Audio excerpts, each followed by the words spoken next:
Hello, and welcome to a new YouTube video series called Critical History.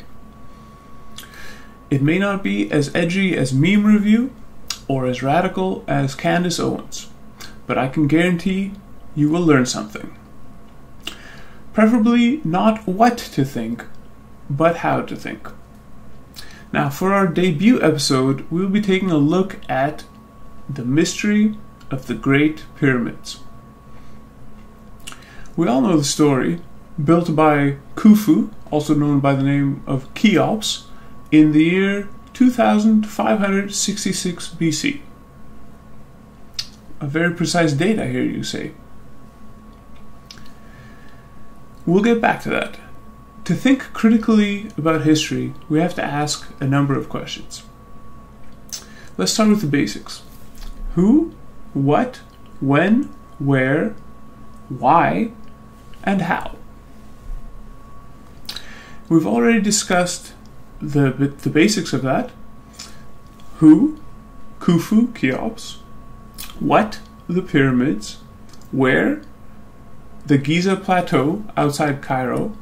When, 2566 BC. Now let's discuss the why and how and get back to the when. Now I know what you're all thinking.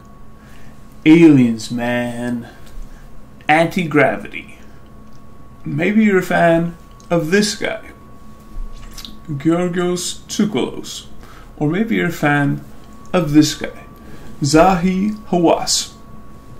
Now, I remember when I was a child watching every documentary on the pyramids on the History Channel or on TV in general. Zahi Hawass was always the one telling us that you couldn't test this mummy or you couldn't look for this secret passage for reasons. So I was never a big fan of him. Georgios Tsoukalos, similarly, he was too quick to jump to extreme conclusions. Now, we've all heard the idea of slaves and ropes and ramps used to build the pyramids. Maybe it was 10,000, maybe it was 20,000, maybe there were 100,000 slaves. I'm not claiming to know the answer, but I know that I'm at least willing to ask the question. And I can tell you this, you're going to want to stick around to hear the answer. As for why, you may be interested to hear that for much of medieval history, Europeans believed that the pyramids were the so-called the granaries of Joseph, a reference to the Bible, the story of Joseph. You know, of Technicolor Dreamcoat fame. Long story short, his brothers sold him into slavery. He ends up in the Pharaoh's court. He's able to interpret the Pharaoh's dreams and becomes the Pharaoh's vizier. One dream in particular is interpreted by him to mean that there will be 7 years of plenty followed by 7 years of famine. As a result of this, the Pharaoh is instructed to store the grain from the years of plenty. Now, why do I mention this? Because this was actually the popular view in much of Europe until about the mid-17th century. In 1483, a German priest by the name of Bernhard of Breidenbach criticized the idea. He said he was critical of the notion of granaries. On the other side of the Nile, we saw many pyramids, which long ago the kings of Egypt had erected over their tombs, which the common people say are the granaries or storehouses that were built there by Joseph in order to store grain. However, this is clearly false, for these pyramids are not hollow inside. Point being, there was dispute until relatively recently in the historical sense about why the pyramids were built. So that leaves the mystery of the pyramids. The reason I made this video, and hopefully why you are watching. How? And after looking at that, it raises more questions than answers. Mainstream Egyptologists will tell you that slaves carved huge, massive limestone blocks that were then dragged into place with ropes, using logs as rollers and ramps. This is where you often hear people say, and we can't even do that today. Usually any criticism of this theory has been answered by just increasing the amount of slaves that were required. But slaves would all need food, water, lodging, a place to eat, and take care of business. And what about the ramps? Depending on what angle the slaves could pull the massive blocks up, the more massive ramps would be required. So without resorting to aliens or anti-gravity, how could it be done? Well, you might not like the answer. That's beside the point, though, if it's true. According to work done by an 83-year-old French material scientist by the name of Joseph Davidovits, the Great Pyramids were built using a form of primitive concrete. Concrete is cement once it has been mixed with aggregate. Basically, mortar mixed with small rocks.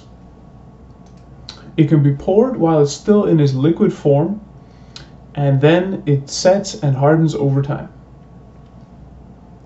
Now, Davidovits is an expert in geopolymers, and he even founded the Geopolymer Institute.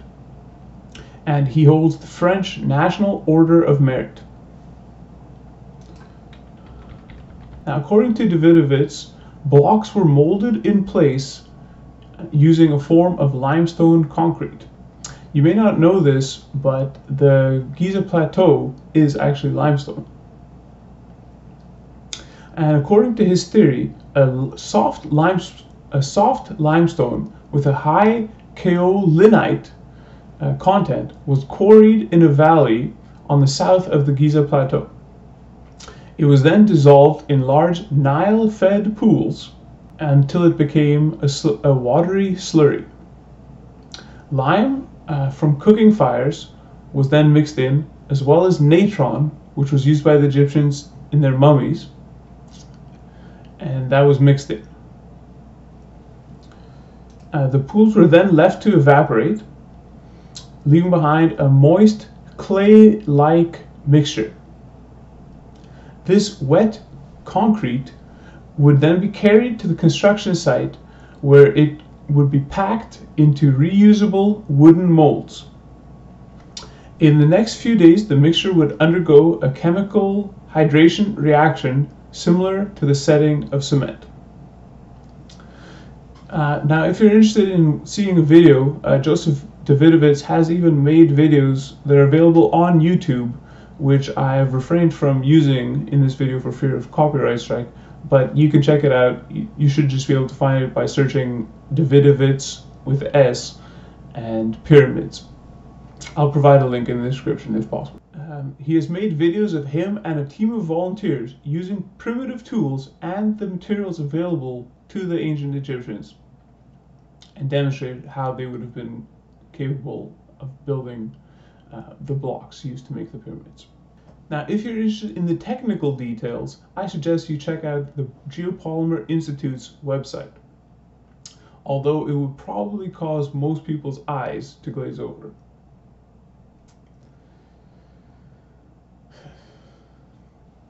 There are still some things on the topic that I want to address, though. Why do mainstream scientists reject Davidovits' hypothesis? Do the pyramids hold any other secrets? Is there so-called sacred geometry embedded in the pyramid's dimensions? Before I get to that, let me take a moment to mention Critical History's sponsor, my first work of historical fiction, which should be available on Amazon as you're watching this. Conquest of Truth. In 1302, following the mysterious death of his father, the Duke of Styria, and grandfather, Rudolf, king of the Romans, Johann, just 12 years old, is forced to flee the Holy Roman Empire. Entrusted with a terrible secret by local Cistercian monks, Johann must solve the murder, become a man, and plot the destruction of his enemies. In doing the research for this video, I came across the work of Emmett John Sweeney, a North Irish historian who wrote a book titled The Pyramid Age. Now, this was published just over a decade ago, and in it, Sweeney argues the dating of ancient history is often much more tenuous than most people realize, and is not based on science but on venerated literary tradition.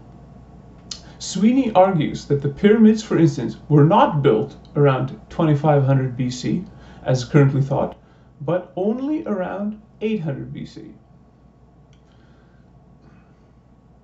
Then there is the work of a Russian mathematician by the name of Anatoly Fomenko.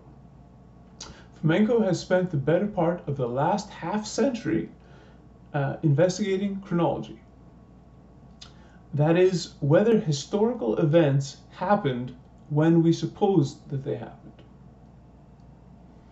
And frankly, the results of his work may shock you. Fomenko believes a dramatic revision to accepted chronology is required.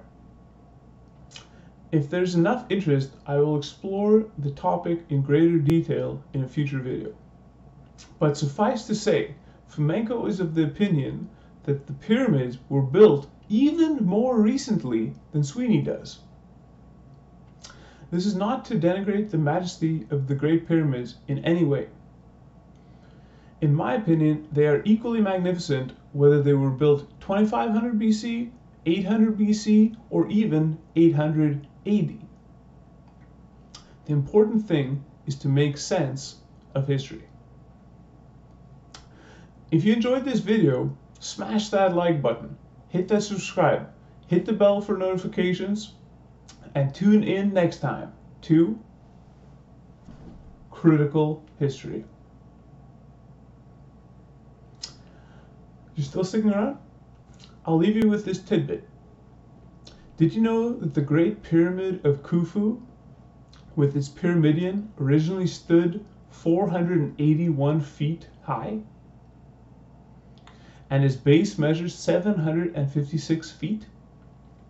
Well, if you cut the base in half and form a right angle using the height and base, you get 378 feet for the base and 481 feet for the height. 481 divided by 378 equals 1.272. Check it for yourself. The square root of the golden ratio. And if you add up the perimeter of the Great Pyramid, 776 times 4, you get 3,024. 3,024 divided by the height of 481 feet gives you 6.28, very close to 2 pi. In other words, it appears that both the golden ratio and pi are encoded into the dimensions of the Great Pyramid. But Pythagoras, of Pythagorean theorem fame, is said to have lived in the 6th century BC. Pythagoras believed in the sphericity of the earth. It makes you think. Until next time, stay critical.